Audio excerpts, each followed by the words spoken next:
Assalamualaikum warahmatullahi wabarakatuh. Perkenalkan, nama saya Aulia Frianti, NIM 21071216556. Saya dari Teknik Lingkungan kelas B. Di video kali ini saya akan menjelaskan materi tentang wawasan Nusantara.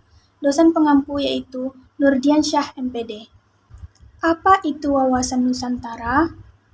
Berdasarkan ketetapan Majelis Permusyawarahan Rakyat tahun 1993 dan 1998 tentang GBHN adalah sebagai berikut.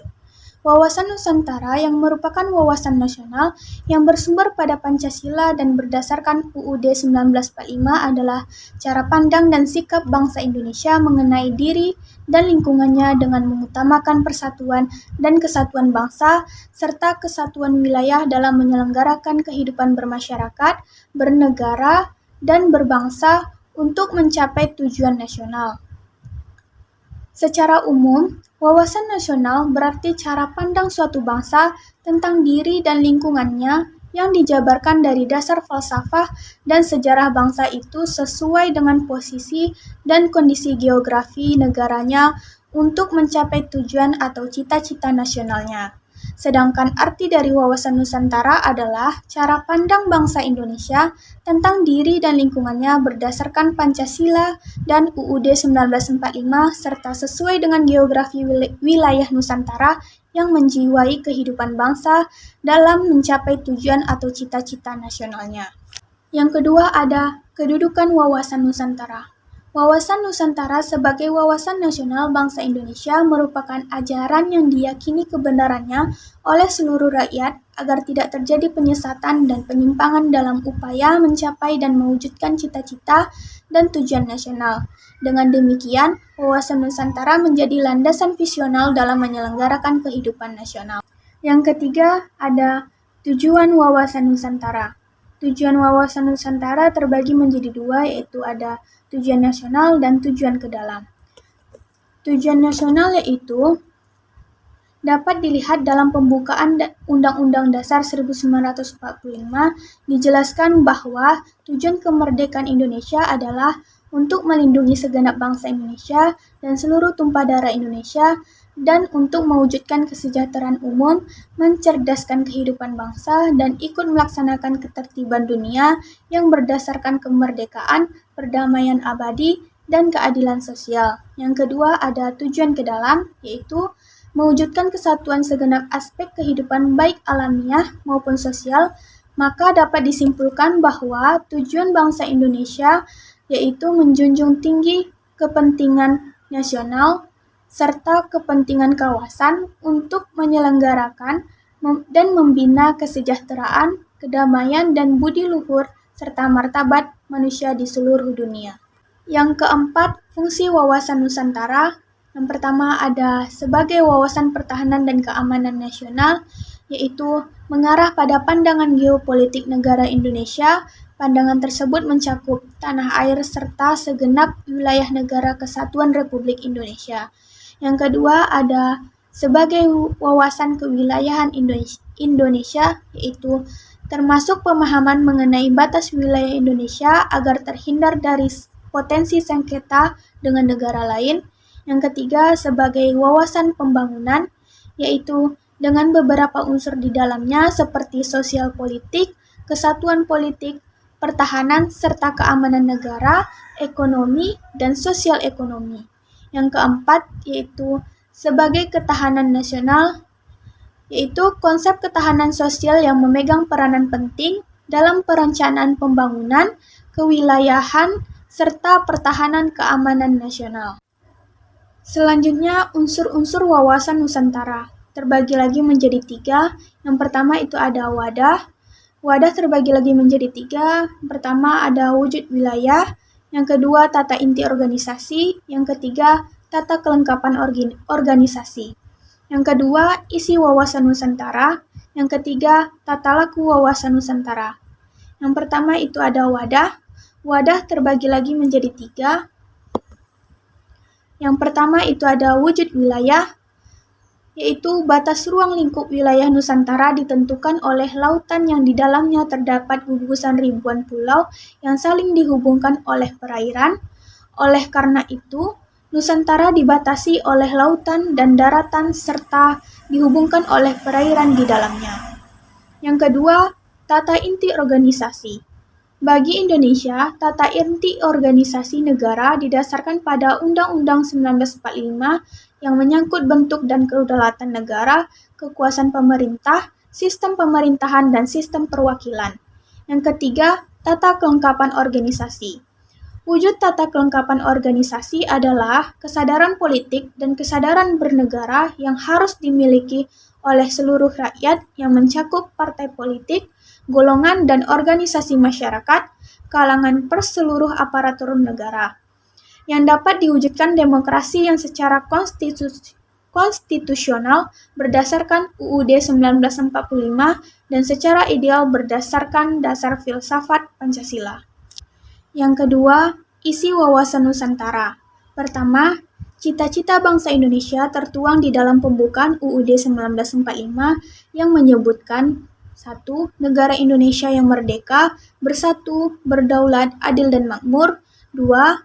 Rakyat Indonesia yang berkehidupan berkebangsaan yang bebas.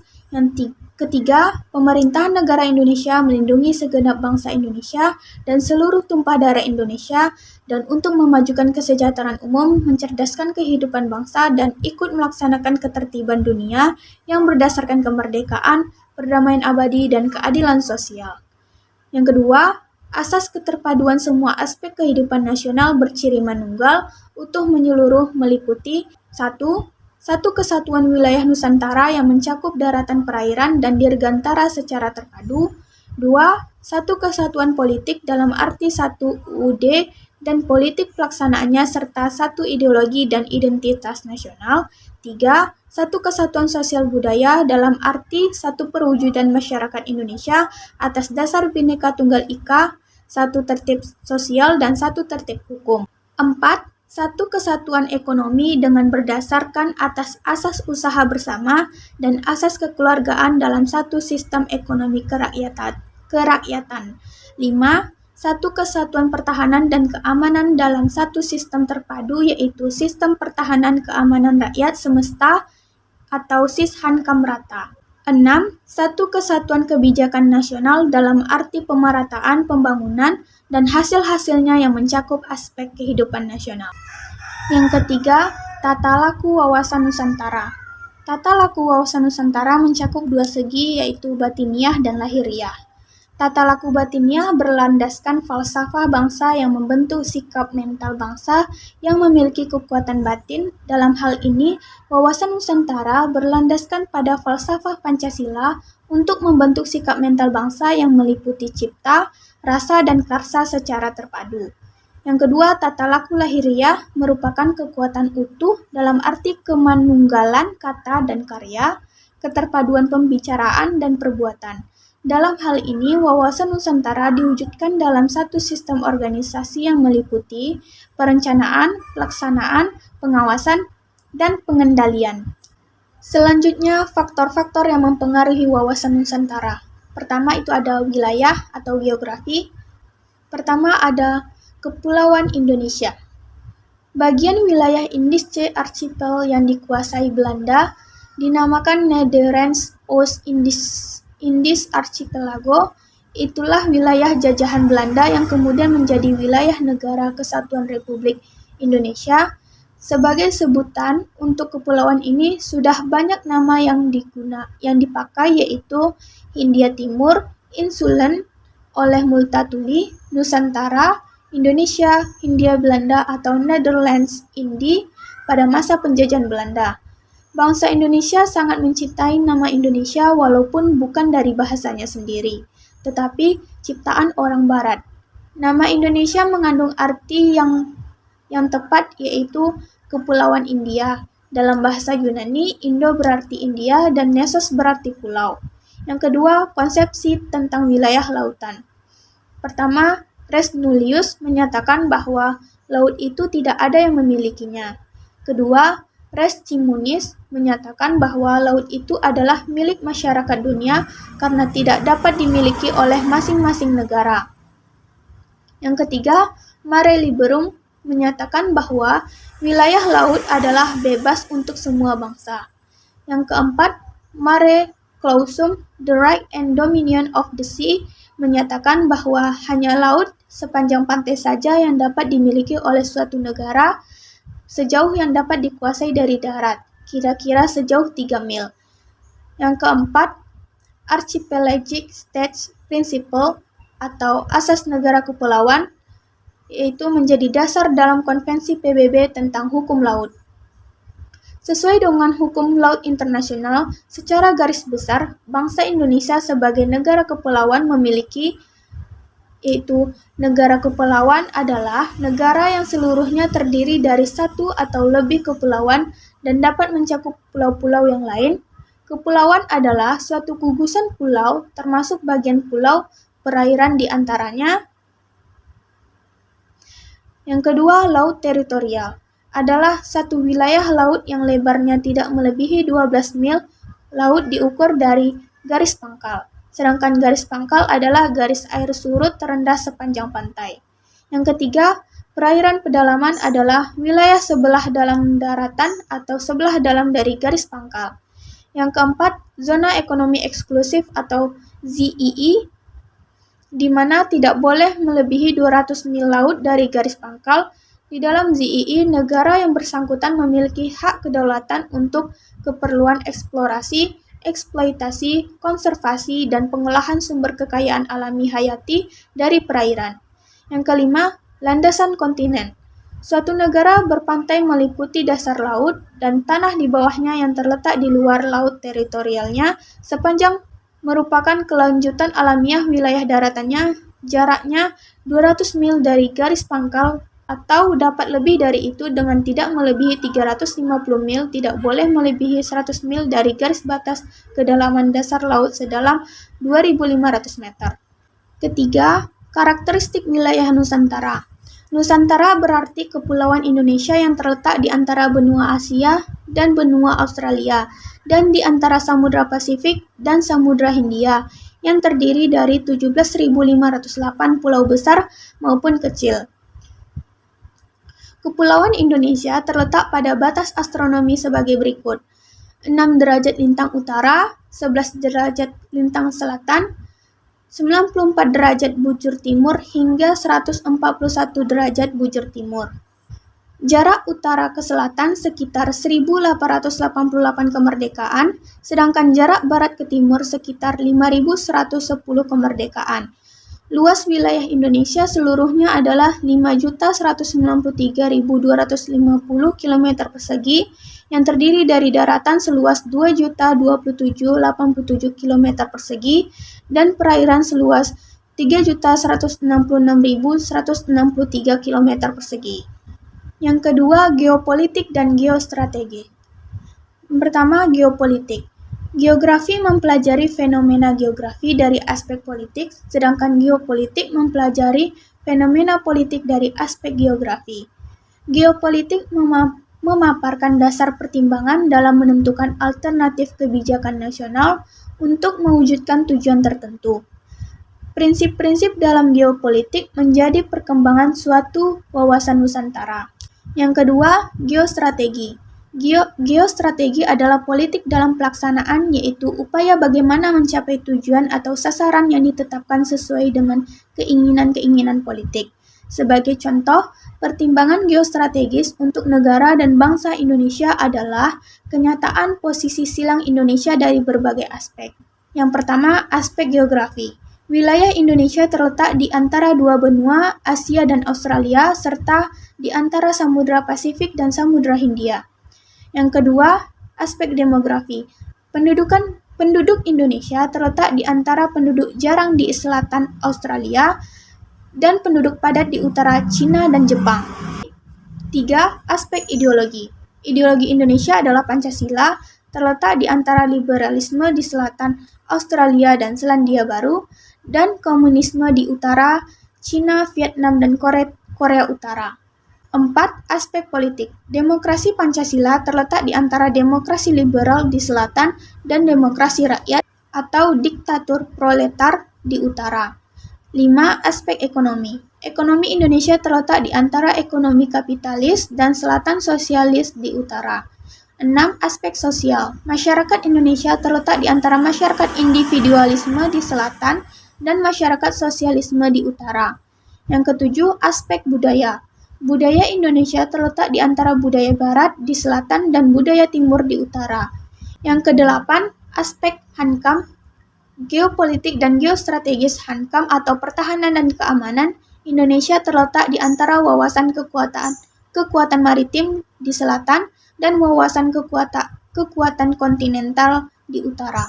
Yang ketiga, perkembangan wilayah Indonesia dan dasar hukumnya. Pertama, sejak 17 Agustus 1945 sampai dengan 13 Desember 1957, pada masa tersebut wilayah negara Republik Indonesia bertumpu pada wilayah daratan pulau-pulau yang saling terpisah oleh perairan atau selat di antara pulau-pulau itu. Wilayah laut teritorial masih sangat sedikit karena untuk setiap pulau hanya ditambah perairan sejauh 3 mil di sekelilingnya. Yang kedua, dari Deklarasi Juanda. Tanggal 13 Desember 1957 sampai dengan 17 Februari 1969, pada tanggal 13 Desember 1957 dikeluarkan Deklarasi Juanda dengan tujuan sebagai berikut. Yang pertama, perwujudan bentuk wilayah negara Kesatuan Republik Indonesia yang utuh dan bulat. Yang kedua, penentuan batas-batas wilayah negara Indonesia disesuaikan dengan asas negara kepulauan atau Archipelagic States Principle. Yang ketiga, pengaturan lalu lintas damai pelayaran yang lebih menjamin keselamatan dan keamanan negara Kesatuan Republik Indonesia. Deklarasi Juanda kemudian dikukuhkan dengan Undang-Undang Nomor 4/PRP/1960 tanggal 18 Februari 1960 tentang perairan Indonesia. Sejak itu terjadi perubahan bentuk sejauh 12 mil dari titik-titik pulau terluar yang saling berhubungan. Yang ketiga, dari 17 Februari 1969, Deklarasi Landas Kontinen sampai sekarang. Deklarasi tentang landas kontinen negara Republik Indonesia merupakan konsep politik yang berdasarkan wilayah, di samping dipandang pula sebagai upaya untuk mewujudkan Pasal 33 Ayat 3 UUD 1945. Asas-asas pokok yang termuat di dalam Deklarasi tentang landas kontinen dituangkan dalam Undang-Undang Nomor 1 Tahun 1973.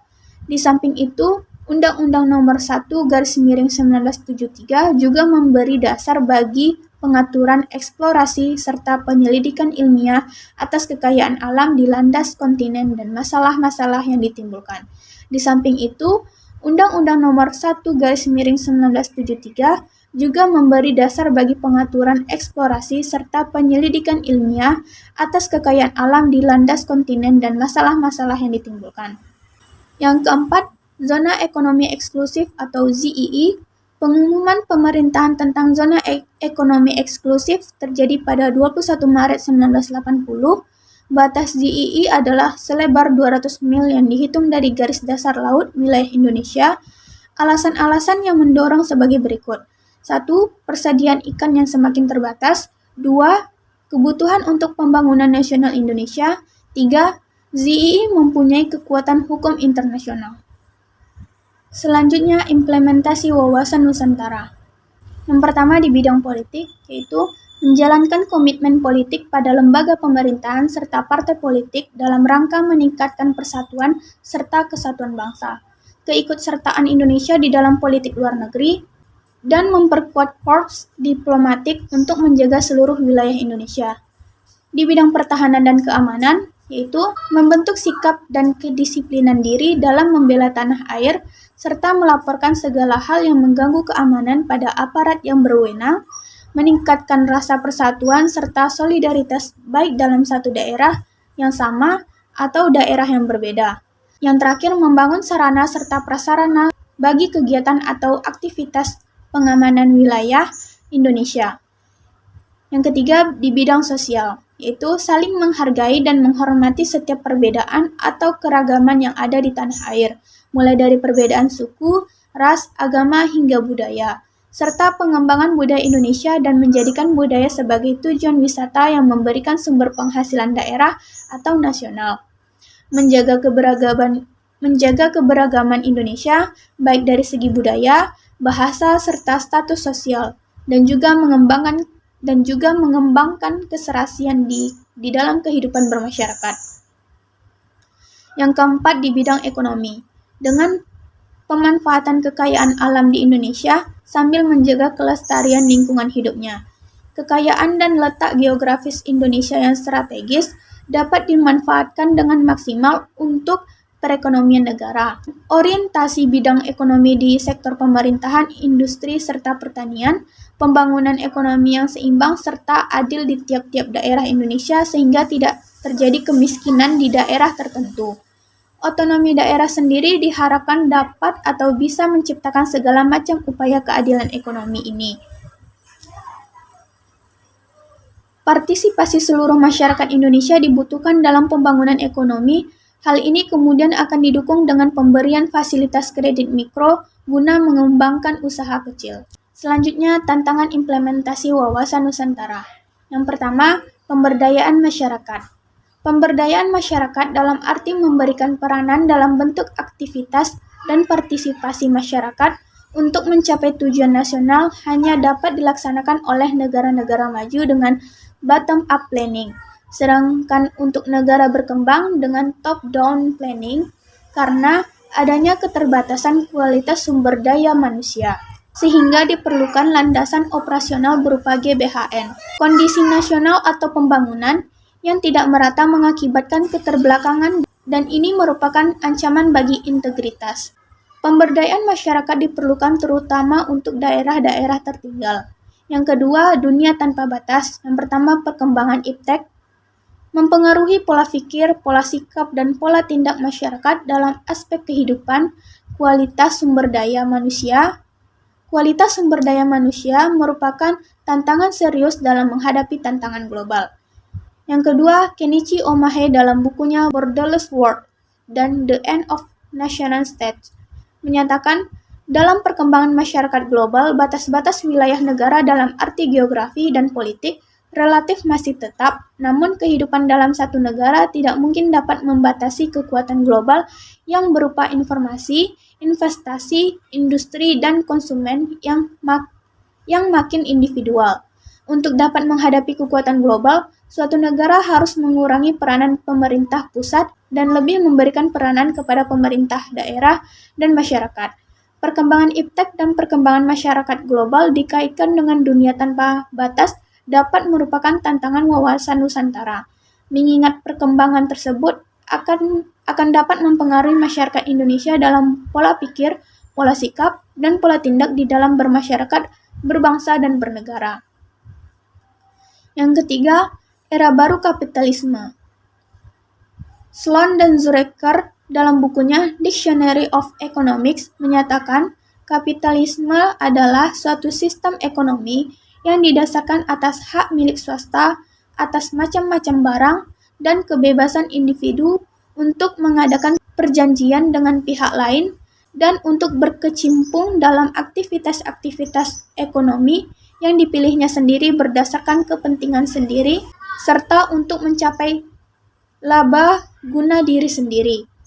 Di era baru kapitalisme, sistem ekonomi untuk mendapatkan keuntungan dengan melakukan aktivitas-aktivitas secara luas dan mencakup semua aspek kehidupan masyarakat, sehingga diperlukan strategi baru yaitu adanya keseimbangan. Kemudian Lester Thurow dalam bukunya The Future of Capitalism menyatakan untuk dapat bertahan dalam era baru, kapitalisme harus membuat strategi baru yaitu keseimbangan atau balance antara paham individu dan paham sosialis.